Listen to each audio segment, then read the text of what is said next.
Greetings and salutations, my dear audience. Just coming at you today. This is Joe St. Egg Benedictus. Want to give a shout out to my pal Mike and to all the visionaries and mystics out there. Today we're doing an unboxing video. Got a great package from Amazon and several new books for the summer reading.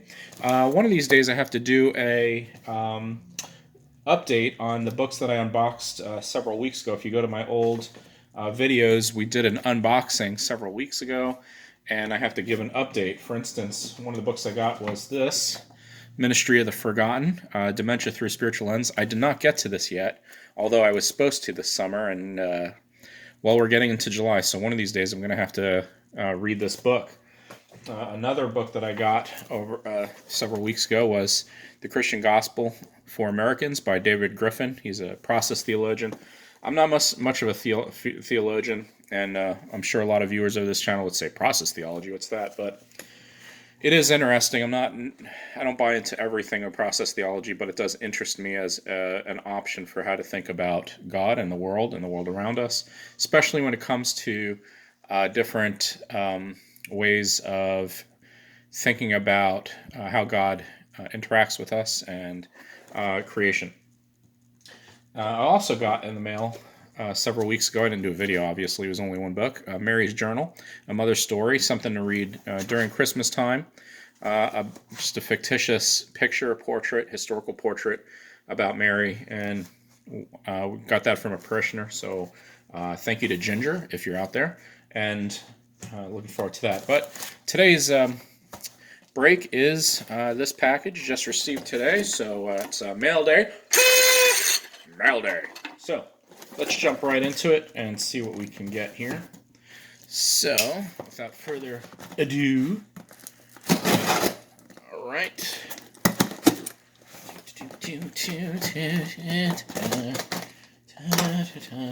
Okay. I think I got 3 books, but we'll see. All right, book number 1 is for a class I'm auditing this fall called A Righteous Mind.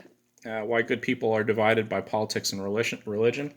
And what I do know about this book, it's been recommended by several different people, but again, I ordered it for a class, is the notion that when people have an opinion or make a decision, of course they feel they're right and justified, and they usually go to sources that buffet or affirm that belief. And so it's hard to get people to change their minds because they surround themselves or reinforce their beliefs and opinions with other like-minded resources or sources, even if it's not factual. And the righteous mind not only adds to the fact that we think we're right, we also think that we're right because God has agreed with us. And as soon as you have God agree with you, you can have a certain fundamentalism about your beliefs and absolutism in which not only are you right and others are wrong, but then you have justification or the ability to demonize others, which of course is what right now is dividing our nation. So the class I'm taking is political theology.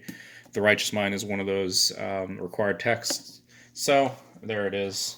I'm a slow reader, so I'm probably going to read it starting August, which my class begins at the end of August.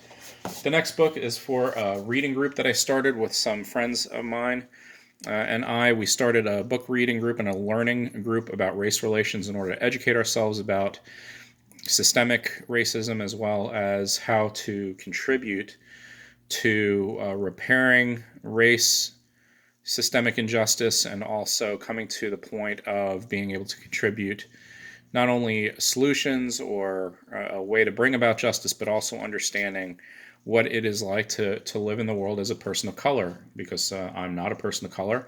And this book is accessible. It's very popular. It came out, I think, in 2015, and is a story, is a true memoir from father to son about how to navigate the world as a person of color. Because it is accessible, it has touched many lives in that it has allowed people to see the inside of what it means to be a person of color.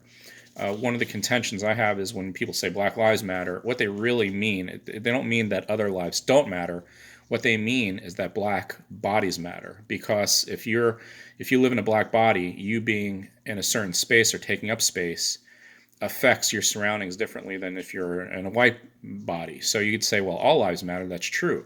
But if you're white and you move into a home, it's likely to appreciate. If you're a person of color and you move into a home, historically, it's likely to depreciate. If you're a white body and you go to the doctor, you're likely to get a referral to a specialist. If you're occupying a black body and you go to the doctor, then you're 30% less of a chance of getting referred to a specialist than white counterparts. So, systemic race is real. This is a book that allows us to access it in many, many ways. And the last book is one that is tied to theology, Jesus and the Disinherited by Howard Thurman. Howard Thurman is, I believe, a theologian from Howard Thurman. Let's see. At Boston University. And this historic book, Jesus and the Disinherited, basically makes the argument that Jesus is always on the side of the marginalized, and it's his way of helping us realize that Jesus is concerned with the least of these, the marginalized, the oppressed, and those who are disinherited. This idea that because we're exiles as Christians, strangers in the land, what is it that we inherit through Jesus Christ? And I'm looking forward to this book especially. I'm not sure when I'm going to read it because I have so many books on the docket, but we're going to see. So several books related to race relations, very timely. Another book for a class of how to think about decisions and how to craft opinions or ideas when we all think we're right, but we're so divided. So hopefully this book will give a clear path forward in conjunction with a class I'm taking at seminary. So that is it for now, and hope that you're all having a safe, happy time. I know it's a trying time these days. We live in the state of Florida. It's very scary because the numbers are going up. So be sure to adorn your masks when you go out, and make sure to like and subscribe. Yeah, see you later, alligator.